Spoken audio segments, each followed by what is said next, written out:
Good morning. My name is Jim, and I'm the Veteran Service Officer for Clinton County. And today's video is going to be on checklists and how to apply for a disability rating.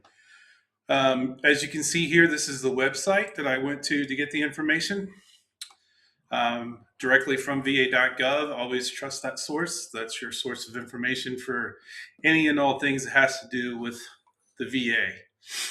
So in this checklist, it's a PDF that you can download to your phone, to your cloud drive, to your desktop, and always have access to it. It basically gives you a checklist on how to apply for disabilities and a whole bunch of information that branches off to other things. Think of this as like a map.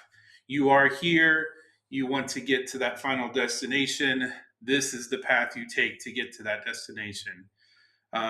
It's broken down by preparation, application, review and decision, next steps, and then a whole bunch of additional information. The first thing you need to understand is what is the difference between a service connection and a non-service connected injury. A service connected injury is something that happened to you while you were on orders. While you were on official military orders, deployed to Afghanistan, doing active duty for training, something to that effect. If you were injured or received some kind of an exposure that caused an illness at that time, that would be what was called a service connected injury. A non service connected injury is where the VA can use things that may have occurred during service, but didn't appear until later on down the road, 20, 30 years down the road. It can happen, right? You have to prove that at the time of that exposure, you went to sick call or you went to the hospital, or you have some type of documentation that proves that there was an exposure while you were on orders. If you do not have that, then they're going to call that a non-service connected injury. Now, the VA will continue to help you. They'll give you medication, they'll give you apparatuses, but they're also going to take a copay. The VA is a business, and it is all about money, and it's all about taking care of their business. So they're going to work very diligently to prove that it is a non-service connected injury so they don't have to pay you. And that's not based on this is based on my opinion from what I've seen for doing this for almost 5 years now. I have seen a lot of things that should be service connected and they deem it not service connected, and I've seen some things that shouldn't be non-service connected and they are service connected. So it can go both ways. Remember that a veteran service officer is not an adjudicator. We do not make the decisions. We do not tell you yes or no. We help you in this process to get to your destination. Think of us as a guide. We are telling you that you have to go down the street, turn right, turn left, do a U-turn, come back, go forward.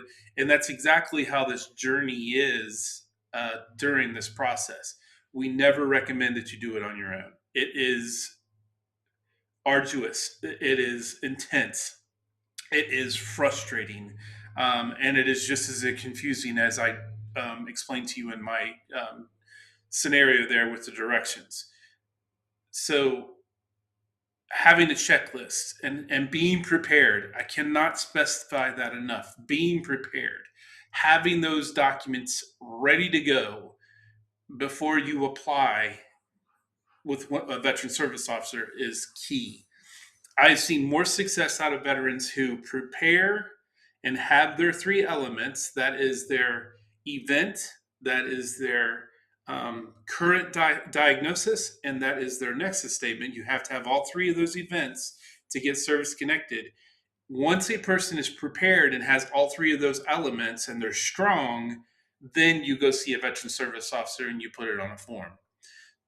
That means you need to get involved with the VA. You need to be in the VA hospital. You need to be in there and helping establish your current disabilities and then look into your records to find some type of a link. Once you find those links, then it makes it very difficult for the VA.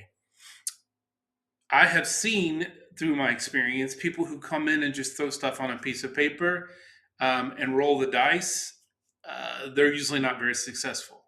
Preparation is key, and the VA is going to do everything they can not to service connect you. That is what I have seen. That is not obviously a fact, but it is my opinion based off my experience with the veterans I've worked with. Um, but take this checklist, have it with you. There's a lot of links that take you to other places that help you with appeals and next steps and what is a benefit delivery, a discharge, what is called a BDD. That's new. I didn't have it when I retired in 2017 from the Army. So that is a good thing that they did like a pre-discharge, because they saw that there was such a long wait for veterans when they retire to get their disability rating decisions. And there's more information for post-discharge. I don't want to get too far in the weeds for today's video, so I'm going to end it here, and I'll see you next time. Good morning. My name is Jim, and I'm a Veteran Service Officer in Clinton County. Today's video will be on the Ohio Department of Veterans Services. You can see the website I'm on here. It says dvs.ohio.gov, and this is the second tier from federal. So you go from federal to state.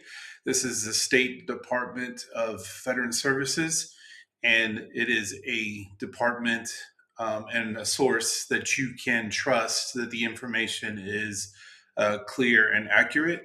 And it is also where the veteran service officers fall under. So we fall under the Department of Veteran Services for Ohio, and that's how we are educated. We have to go to mandatory education throughout the year and take a 5-year test every 5 years. So today's video will be on veterans benefits. So we're going to click on this tab that says veterans benefits, and then we're going to scroll on down, and we're going to say, look at this benefit resource guide. Click to learn more. And then what we're going to do is we're going to go to this benefit resource guide, because today that's where I wanted to take you and give you the lesson. So in this lesson, there's a 68-page pamphlet that talks about veteran resources that you can download. This is a very in-depth, very informative guide. It will help you answer any and all questions that you want. And what's nice about this guide is that it is coming from a valid source. So if we go to page 4, we're looking at the table of contents here. And you can see that we have like county veteran service officers. So I'm going to take my mouse and move it over. So I've got a finger, and I'm going to go ahead and click on that. And that's going to show me all the numbers to every county veteran service office. There are 88 counties in Ohio, and all 88 counties can be accessed through these numbers. So if you have a problem with the current veteran service officer you're working with, you can always look for a county nearby, and then you have the direct number. You don't have to go and Google it. It talks about the GI Bill, education. It talks about employment and job opportunities. Like, it is a very in-depth guide. Once again, your table of contents, just having that mouse over and seeing that finger, you can go to something about legal. So I want to learn about legal. So then I go to legal, and I can see that there's a website here I can go to, and there's a number I can call. The Patriot Program, Ohio Veterans Courts, license plates. Like, this is a very in-depth guide that will help guide you throughout any and all questions that you may have. The guide speaks for itself, so I'm not going to get too far into the weeds. Wait, wait until we bring up the next subject. See you next time.